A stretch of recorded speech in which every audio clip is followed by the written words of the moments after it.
എന്നെ കൂടുതലായി ചിന്തിപ്പിച്ച ഒരു മഹദിയുടെ ജീവിതം. 8 വയസ്സിൽ തന്നെ പരിശുദ്ധമാകപ്പെട്ട ഖുർആനിനെ മനഃപ്പാഠമാക്കി.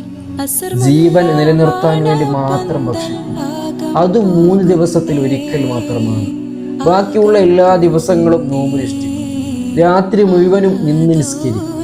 തൻ്റെ കയ്യിലുണ്ടായിരുന്ന സമ്പത്തിനെ പാവങ്ങൾക്ക് ധർമ്മങ്ങൾ ചെയ്യും. 30 പ്രാവശ്യം ആ മഹദി ഹജ്ജ് ചെയ്തിട്ടുണ്ട്. അതിൽ ഭൂരിഭാഗവും നടന്നു കൊണ്ടുപോയാണ് ഹജ്ജ് ചെയ്തത്.